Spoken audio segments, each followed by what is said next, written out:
Hi guys, let's make super tasty white kurma.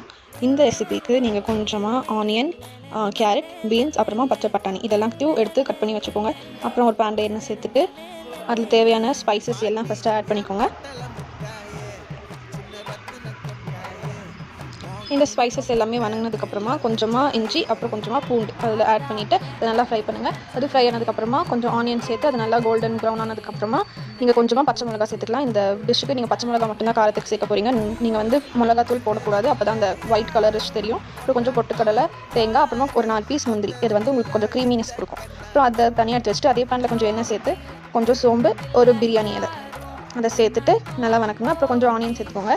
Onion சேர்த்துட்டு அதில் நம்ம எடுத்து வச்ச பச்சை பட்டாணி, கேரட், பீன்ஸ் எல்லாம் ஆட் பண்ணிவிட்டு உங்களுக்கு தேவையான அளவு உப்பு ஆட் பண்ணிக்கோங்க. ஆட் பண்ணி அதில் கொஞ்சமாக தண்ணி ஊற்றி அதை க்ளோஸ் பண்ணி வச்சுருங்க. ஸோ அது வேகிறது கரெக்டாக இருக்கும். அந்த கேப்பில் நம்ம எடுத்து வச்ச அந்த ஃபஸ்ட்டு செஞ்சு வச்சதை நம்ம அரைச்சிடலாம். அதனால் இந்த மாதிரி ஒரு பேஸ்ட் ஆனதுக்கப்புறமா நீங்கள் அந்த கேரட் பீன்ஸாக வெந்துருச்சான்னு பார்த்துட்டிங்கன்னா அதுக்கப்புறம் இந்த பேஸ்ட்டை இடத்துல ஊற்றிடுங்க. ஊற்றி அதில் கொஞ்சம் தண்ணி சேர்த்துக்கோங்க. அப்படியே கெட்டியாகும். அதில் கொஞ்சம் மஞ்சத்தூள், மல்லித்தூள், பெப்பர், அப்புறம் உப்பு பத்தலைன்னு ஆட் பண்ணுங்கள். இதில் மெயின் இன்க்ரீடியன்ட் வந்து கொஞ்சமாக தேன் சேர்த்திங்கன்னா உங்களுக்கு அந்த ஃப்ளேவர் சூப்பராக இருக்கும். So that's it. இந்த white kurma is ready. It's time to serve. நம்ம இந்த சப்பாத்தி கூட வச்சு சாப்பிடும்போது அவ்வளோ டேஸ்ட்டாக இருக்கும். நீங்களும் ட்ரை பண்ணி பாருங்கள். ஓகே கைஸ், இப்போ நான் அதை சாப்பிட்டு பார்த்து சொல்கிறேன். டேஸ்ட் வந்து அதில் உப்பு, காரம், ஸ்வீட்னஸ் எல்லாமே தெரிஞ்சு நீங்களும் அதை ட்ரை பண்ணி பாருங்கள். பாய்.